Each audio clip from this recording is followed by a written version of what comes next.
अधिक मास महात्म्य अध्याय 22. श्री गणेशाय नमः. श्री भगवान वैकुंठ विहारी इंदिरेसी म्हणे ओ सुंदरी, पूर्वी मरु देशा माझारी विचित्र एक वर्तले. सप्तशत महाक्रूर प्रेत अधिमास प्रभावे झाले मुक्त. ती कथा अत्यंत अद्भुत सांगतो समस्त ऐकतू. मरुदेशी गोकर्ण पर्वत तत्पार्श्वभागी अति विस्तृत शिवपुरी नामे सर्व विख्यात एक नगर आहे पै. ती सर्वदा शिवासी प्रिय रथ्यात चत्वरी अति रमणीय प्रसाद गोपुरी आश्चर्यमय अमरालयाची जैसे की चतुर्वेदी सकळ ब्राह्मण तेथे सर्वदा वसती जाण. क्षत्रिय वैश्य शूद्र संपूर्ण स्वाचार संपन्न वर्तती. तैसेची अन्य जातीचे लोक सत्यवादी असती सकळिक. श्रौत स्मार्तादी कर्मे अनेक यथाधिकार आचरती. ठाई ठाई श्रुती घोष सदा चालत असे विशेष. शास्त्र चर्चा ही आसमास रात्रंदिवस होत असे. प्रतिमंदिरातूनही सतत भगवत भजने कीर्तने होत. पुराण श्रवणाची तो मात काय तेथ वर्णावी. सर्व जातीचे सर्व लोक स्वधर्माची वर्तती देख. अधर्माचा लेशही एक कोणही तेथे नाचरती. ऐसी ती शिवपुरी उत्तम तेथे सदाचार संपन्न परम. ऐसा कोणी विप्रदास नाम शूद्र एक राहतसे. तो सदा स्व नामानुसार विप्रदास्यत्व करी साचार. आणि तयाची स्त्री शुभ सुंदर विप्रदासी नाम तियेचे. ती साध्वी पतिपरायण भ्रताराज्ञच मानी प्रमाण. ऐसी ती उभयता अणुदीन धर्मे करुण वर्तती. तो कालपर्ये कदाचित अधिक मास जाहला प्राप्त. जो का पुरुषोत्तम मासी सतत प्रिय अत्यंत असे पै. तै त्या शूद्रे स्वस्त्री सहित विप्राज्ञा घेऊनी यथोक्त अधिक मासी नित्य स्नानार्थ आणि दानार्थ आरंभिले. गोकर्णगिरीचा पायथा चांग नाना धातू विचित्र सुंदर. तेथे सारणेश्वर नामे अभंग लिंगरूप शिव आहे. तो स्मरण मात्रे दुःख पाप दैन्यासी सारुणी तारितो संसारियांसी. म्हणून सारणेश्वर ऐसी संज्ञा तयासी झाली असे. त्या सारणेश्वर सन्निध पाहे गोकर्णी नामे गंगा आहे. जियेच्या स्नाने लवल आहे पापे सकळ लोपती. ती सारणेश्वराच्या प्रीत्यर्थ तया सन्निध राहुनी सतत. तेथे येत्या शिवभक्तांप्रत अनुग्रह करीते सर्वदा. तियेच्या तिरी करिता वसती सकळ आधिव्याधी लोपती. आणि सर्व जगा माझी ख्याती होऊनी मुक्ती लाभते. ऐसा त्या पावन गंगेत विप्रदासे स्वस्त्री सहित अधिमासा माझी यथोक्त नित्य स्नान चालविले. स्त्री सहित स्नान सारुण सारणेश्वराचे करावे पूजन. ऐसे नित्य आचरिता जान अधिमास पूर्ण जाहला. दैत्या विप्रदासे यथाबुद्धी गोकर्ण तिरी शिव सन्निधी. यथाशास्त्र उद्यापन विधी परम भक्तीने संपादिला. न्यायानुवर्ती सदाचार संपन्न ऐसा सपत्निक विप्रा लागून. वस्त्रालंकार दक्षिणा प्रदान देऊनी पूर्ण तोषविले. आणि जोडून या करत द्वयास दीनवाणी प्रार्थिले त्यास. अहो स्वामी म्या आजी तुम्हास श्रम अपार दिधले. मी अत्यंत दरिद्री पामर परी तुम्ही स्वल्प संतोषी द्विजवर. तरी कृपा करुणी मजवर क्षमीजे सत्वर दयाळी. ऐसी विप्रदासाची वाणी ऐकता ते द्विज तोषुणी. तयासी आशीर्वाद देऊने स्वसदनी पावले. मग तो विप्रदासही स्त्री सहित यावया निघाला स्वग्रहाप्रत. तव मार्गी सप्तशत प्रेत तया अवचित भेटले. ते सकळही अत्यंत कोपी महाकाय भयानक रूपी. सर्वदा सर्व कर्माक्षेपी महापापी असती पै. परी इंदिरे सांगू काय काय योग्ये निसंशय. तयांच्या पापांताचा समय आणि शुभोदय पातला. म्हणून अवचित त्या लागून तो साधू विप्रदास भेटून. तद्दर्शने अंतरी तत्क्षण किंचित ज्ञान उद्भवले. क्रूर भाव सकळ गळाला प्रहिंसा स्वभाव पळाला. क्रोध मदादी ग्राम जळाला आणि उदेला सद्भाव. बहुतेक झाले शांतवृत्ती परिभयानक दिसती आकृती. मेषमुख कित्येक असती कित्येक दिसती करालास्य. कित्येक ते गर्धभ मुख कित्येक उष्ट्रान्न देख. गृध्र वदन किती एक कित्येक भेक तसे पै. कित्येकांचे पादसान आणि एकांचे लंबायमान. कित्येकांचे मध्य महान मृदंगा समान दिसताती. सकळ प्रेतांची उदरे सखोल क्षीण जैसी विवरे. लंब कृशादी नानाकारे दिसती शरीरे भयंकर. कोणी करीती हाहाकार कित्येक करीती चित्कार आणि कित्येक ते वारंवार सर्पवत क्रूर फुत्कारिती. जैसे का दग्ध महापादप तैसेची अत्यंत दुर्दर्श रूप सखोल गर्थ अथवा कूप नेत्र तद्रूप भासती. मोकळ्या पिंगट बाबर झोटी भयंकर रुळती पृष्ठी संध्या भ्रवर्ण श्मश्रूंची दाटी सकळा ओठी दिसतसे. ऐसे ते अति भयंकर प्रेत दृष्टी पडताची अवचित. विप्रदास भार्या अंतरात भय अत्यंत पावली. थरथरा कापू लागली नेत्रावरी झापड पडली. मग शंकरा ते हृदय कमळी स्मरुणी शिरली कुंजात. परी विप्रदास अति गंभीर मार्गी तैसाची राहुणी स्थिर. म्हणे रे तुम्ही विकटाकार कोण समोर पातलेती. तयाची ऐकुनी भारती वन्ही शिखा गजनामा प्रेतपती. त्या विप्रदास साधू शूद्रा प्रती वंदुनी बोले सादर. हे साधूवर्या सांगू काय आजी आमुचा निसंशय. जहाला असे भाग्योदय म्हणून पाय दिसले हे. ह्या तव दर्शन मात्रेसी आमचे जळुनी पाप राशी. किंचित ज्ञान उदेले मानसी म्हणून तुझसी प्रार्थतो. आम्ही तो प्रेत निंद्यभक्षक सर्वदा निंद्यकर्म कारक. अनेक पापांचे विधायक दुःखदायक सर्वांसी. ऐसे क्रूर स्वभावी समस्त सप्तशत संख्या आहेत.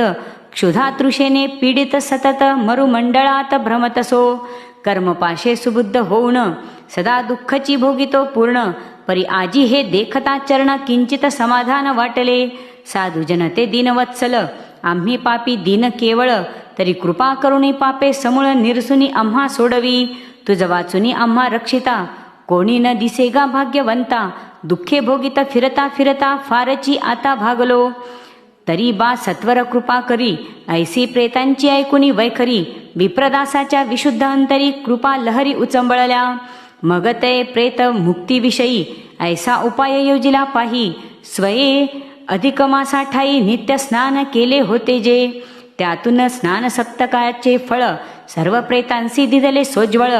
तेने योगे ते प्रेत सकळ झाले तत्काळ दिव्यरूपी. सकळ ही पापे लोपली तो तेथे दिव्य विमाने पातली. मग त्या माझी ती प्रेत मंडळी बैसती झाली आनंदे. आणि ते त्या साधू विप्रदासास नमित स्तवित गेले स्वर्गास. एवं त्या सप्तशत प्रेतांस स्वर्गलोक वास लाभला. अधिमासीचे नित्य स्नान तयाचा महिमा वर्णिल कोण. स्नानाच्याच पुण्य जाण सप्तशत प्रेत उद्धरले. एतीच्या एक स्नानाचाही अत्यद्भुतची महिमा राही. एतद्विषयी तुझ ए समयी पूर्वे इतिहास सांगतो. सौराष्ट्र देशा माझारी प्रभास नामक पुण्य नगरी. सोमशर्मा हे नामधारी सदाचारी विप्र वसे. तो सकळ गुण संपन्न वेदशास्त्र पारंगत पूर्ण. वाजपेयादी महायज्ञ केले असती तेने बहु.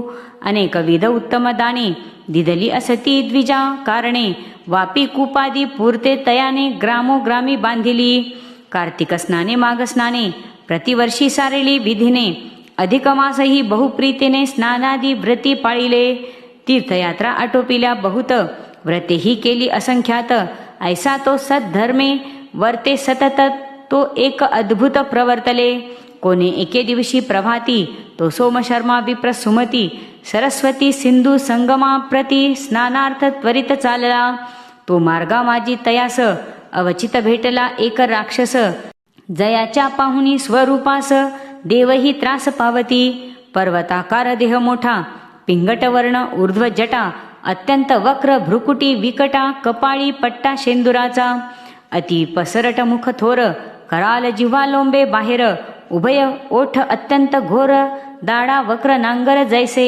उभय नेत्र अति आरक्त जैसे खदिरांगार प्रदीप्त. गिरी गवरे खोल अत्यंत तैसा दिसत नाकपुड्या. विकृताकार महा अनुवटी उष्ट्रवत ग्रीवा लांब मोठी. वृक्षस्कंधापरी बहुवटी तैसीच कटी मृदंगा सम. पाद तरी तालवृक्षाकार भयानक लांब उदर.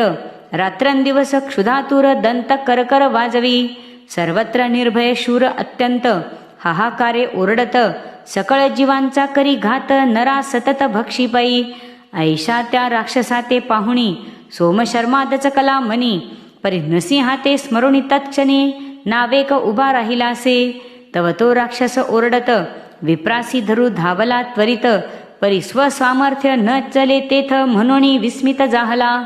आणि तपस्ते जे जाज्वल्यमान ऐसे विप्रांचे रूप पाहुण राक्षसाच्या अंगी तत्क्षण किंचित विवेक उद्भवला. तैसीच लोपली दुर्मती. मग तो राक्षस सोमसर्म्या प्रती दंडवत करुणिया प्रणती जोडिल्या हाती विनवी पै. अहो स्वामी साधुपदेशेसी उत्तम योग साधला ज्यासी ते त्या योगे इतर जनांसी दुराधर्ष होत जैसे. तैसे तपस्ते जे करुण अग्निवत तुम्ही जाज्वल्यमान म्हणून मज सम दुष्टा लागून सर्वता अदृश्य. तुम्ही बहु पापांचा पर्वत राक्षस जाती दुष्ट अत्यंत परी मदभाग्ये आज तुम्ही येथ साधू प्राप्त जाहलेती. म्हणून मज राक्षसत्वीही हे दर्शन झाले ये समयी. तरी आता दयाळी लवलाही दुर्गतीतून उद्धरावे. तुम्ही सत्पुरुष दया सिंधू दीनजनांचे केवळ बंधू. मी तो दीनपापी असाधू कृपा अगाध कीजिये. ऐसे राक्षसाचे वचन ऐकुनी तो सोमशर्मा ब्राह्मण स्वांतरी धर्मतत्वाचा पूर्ण विचार करू लागला. जरी मी आता ह्या निशाचरा निर्वत्सीन नाना तरा तरी हा येथुनी माघारा जाईन खरा अन्यत्र. परी हा दुष्ट सर्वत्र फिरत आला हिंसा करीत. एच रीती पुढेही सतत करील घात जीवांचा. आणि आज या ते मुक्त करिता हिंसा निवृत्ती होणी सर्वथा. दयारूप बहु प्रकृती करता धर्मही माझा होईल. तरी आपण हिची करावे राक्षसासी आता उद्धरावे. ऐसे विप्रे निश्चयुनी बर्वे हस्ती उदक घेतले. आणि स्वकृत जे अधिकमास स्नान त्यातून एक स्नानाचे पुण्य यथोक्त संकल्प करून राक्षसा लागून अर्पिले. तेने पुण्य तो निशाचर तत्काळ झाला दिव्य रूप धर. तव देवगणी त्या विप्रावर पुष्पे सुंदर वर्षिली. आणि मांडिले तयाचे स्तवन म्हणती भला भला रे तू ब्राह्मण.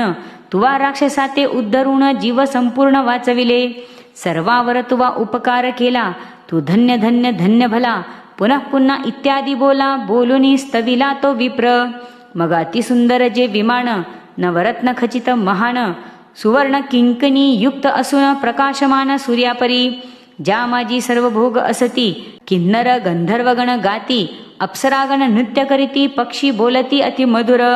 ऐशा सुंदर विमानी तत्क्षण त्या दिव्य रूपी यासी बैसवून विमानासह देवगण स्वर्ग भुवना चालले. तैतो दिव्य रूपधारी पुरुष स्तुतीपूर्वक वंदुनी विप्रास देवगणांसह स्वर्गास आनंदे जाता जाहला. इंदिरे ऐसे अधिकमासा ठाई स्नानाचे फळ असे पाही. यास्तव हे चिनारी नराही नाना उपायी आचरावे. जरी मानव जन्म पावून तेथे न करीती एकही स्नान तरी तत्करींचे अमृत संपूर्ण गेलेच गळून जाणीजे. ऐसी स्नान महिमा कथा श्री विष्णूने कथिली तत्वता. आता एकांतरोपवास व्रता पुढील प्रसंगी सांगिजेल. इति श्री अधिकमास महात्म्यसार बृहन्नारदीय पद्माधार सज्जन श्रोते ऐकोत चतुर 22 गौडः. श्रीकृष्णार्पणमस्तु. इति 22 अध्यायः.